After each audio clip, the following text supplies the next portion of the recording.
काम हो रहा है। और इसी सूरत हाल पे हमारे जो आज के गेस्ट हैं वो ज्यादा ज्यादा अच्छे से बता सकेंगे कि वहां पर इस वक्त क्या सूरत हाल है और कितना रिलीफ का काम वो कर चुके हैं। डॉक्टर नासिर हमदानी साहब जो कि जनरल सेक्रेटरी हैं मुस्लिम मेडिकल मिशन इन पाकिस्तान, और इसके साथ साथ पाकिस्तान मरकजी मुस्लिम लीग के रहनुमा भी हैं। डॉक्टर साहब बहुत शुक्रिया आपके वक्त के लिए। Welcome to news morning.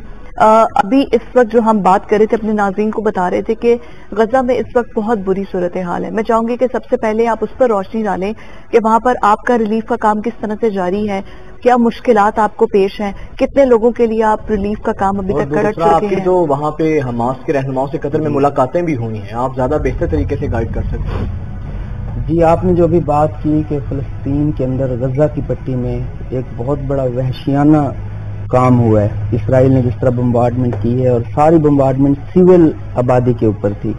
ये कोई जंग नहीं थी जिसमें हमास के ऊपर हमला हो रहा है और हमास इसराइल के ऊपर हमला कर रही है। हाँ। बल्कि इसमें ये था कि इसराइल आबादियों के ऊपर हमला कर रहा है। उसमें हमारे जो सहाफी हैं वो भी शहीद हुए, मेडिकल प्रोफेशन के लोग भी शहीद हुए, डॉक्टर्स भी शहीद हुए, और उसके साथ साथ अवाम की बड़ी तादाद। आज की तारीख तक 15,000 से ज्यादा गजा के लोग शहीद हो चुके हैं। और आप तस्वुर करें कि 7,000 इसके अंदर मासूम बच्चे हैं, उनमें से कुछ ऐसे हैं जिन्होंने अभी अपनी जिंदगी के 5 साल भी नहीं देखे थे, औरतें हैं। इसी तरह 35,000 ये रात के फिगर्स हैं जो अल जजीरा ने